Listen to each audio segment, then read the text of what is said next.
va résoudre et on va corriger le devoir de numéro 4 à la page 8.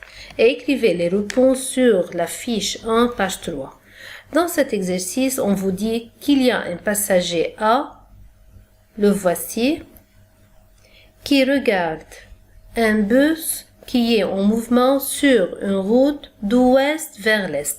Ouest, ça veut dire Gharb, est, ça veut dire Sharq. On va dire de gauche à droite. Donc le bus se déplace de gauche à droite et la personne A se tient debout sur la route. Alors, dans le bus, le passager B est assis tandis qu'un autre passager C marche de l'est vers l'ouest, donc dans le sens inverse du déplacement de bus. A est au repos par rapport à la route qui regarde B et C. Donc voyons maintenant, n'oubliez pas, voici la personne A, voici la personne B et la personne C en jaune. Voici la personne A qui regarde le bus qui se déplace de l'ouest vers l'est, et tandis que la personne C se déplace dans le sens inverse, ça veut dire de l'est vers l'ouest, yani, ça veut dire de droite vers la gauche. Décrire le mouvement au repos ou en mouvement de, premier cas, la partie A, B et C est vue par A. Donc, premièrement, lorsqu'on va déterminer le mouvement d'un corps, il faut suivre deux étapes. La première étape, ça revient à se concentrer sur la référence. Donc, il faut choisir et bien se concentrer bien sur la référence. Ici, la référence c'est A, puisqu'on va étudier le mouvement de B et C par rapport à A. Deuxièmement, qu'est-ce qu'il faut faire?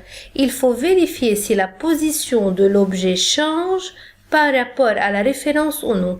Donc, commençons. Donc, comme on vient de dire, dans ce cas, A est la référence. Regardez.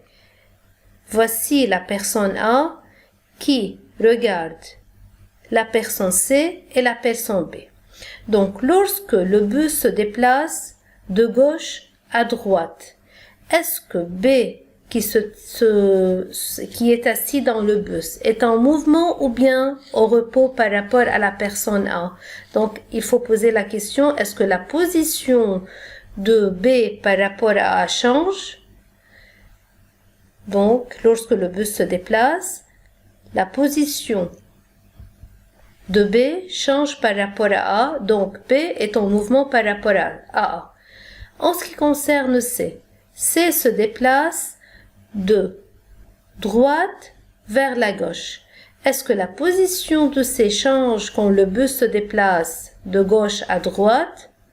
Est-ce que la position de C par rapport à A change?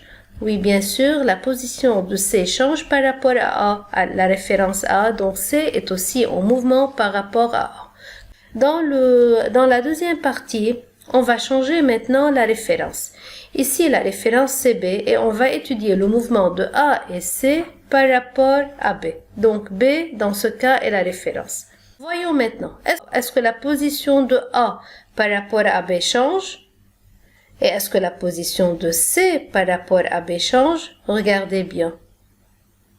Vous voyez? Qu'est-ce qu'on peut constater?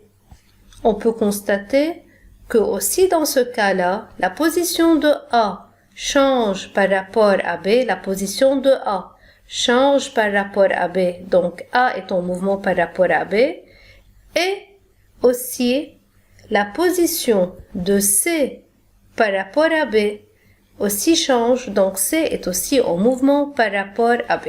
Passons maintenant au troisième cas. Dans ce cas-là, C est la référence et on va étudier le mouvement de A et B. Donc, C est la référence. Est-ce que la position de B change par rapport à C? Et est-ce que la position de A change par rapport à C?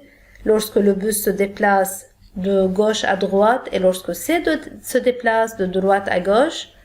Oui, bien sûr, la position de A change par rapport à C. Donc, A est en mouvement par rapport à C.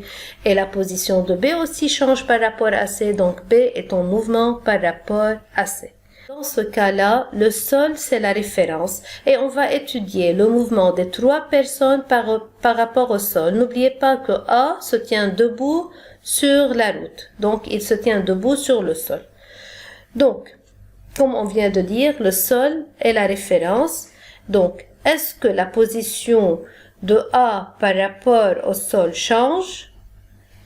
Maintenant, est-ce que la position de B par rapport au sol change quand le bus se déplace? Est-ce que la position de C par rapport au sol change quand le bus se déplace et quand C se déplace aussi? Voyez, C c'était ici par rapport au sol, donc il se déplace, sa position devient maintenant ici. Alors, on constate que la position de A ne change pas par rapport au sol, donc A est au repos par rapport au sol. La position de B change par rapport au sol, donc B est en mouvement par rapport au sol. Et la position aussi de C change par rapport au sol, donc C est en mouvement par rapport au sol. Voici le dernier cas. On va étudier A, B et C par rapport au bus. Donc le bus dans ce cas-là est la référence. Donc regardez, la position de A par rapport au bus change.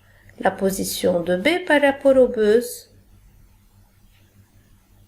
reste la même, mais la position de C par rapport au bus change. Donc, on peut conclure que la position de A change par rapport au bus, donc A est en mouvement.